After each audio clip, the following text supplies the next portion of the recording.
Mesio gli era condannato e che aveva fatto robe che non va bene in vita, capiscito. E ora si vedeva vedere in forma di un uccello, in forma di un gatto, in forma di un can, in tutte forme di animali. Ciao, a Gerimo stufi di sentirlo tutti i giorni e il faceva sbattere le porte e una roba e l'altra. Cosa fa me mamma, poretta? Mettevimo sempre a ciocca che nasceva i pusini.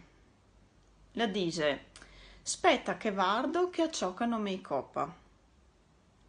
E su questa si presenta sta bestia davanti, che sarà sta mesio. La dice, guarda che beo, ma più che lo caressava, più si formava un cristiano. A man man che lo caressava, lui si formava coi baffi e cominciava con gli occhi grossi.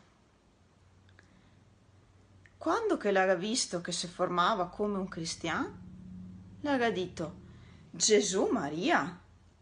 Dicendo Gesù Maria, si sparì. Ma dopo il torna di nuovo e batteva a porta, andaseva in staia, e scoava e moiava le bestie. Te vedessi cosa che faceva. Tutta la notte faceva un disastro. Siamo andati a dormire al Vassan, fuori di casa, e loro si andò un prete a scongiurarlo dopo l'Ave Maria. E ga portò il Signore, do candè e lo gacciamà.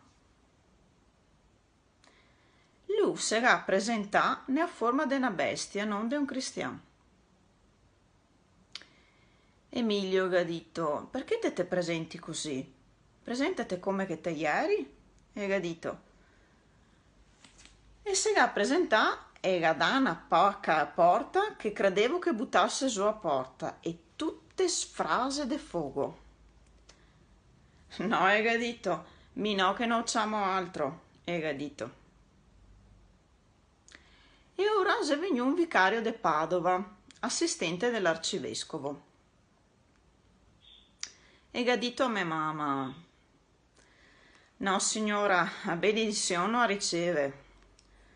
La ciappa s'uso subito, la vaga incesa al santo, e gli ha detto, la che conta il fatto, la che fa dire domesse subito, co domesse ea non sente più.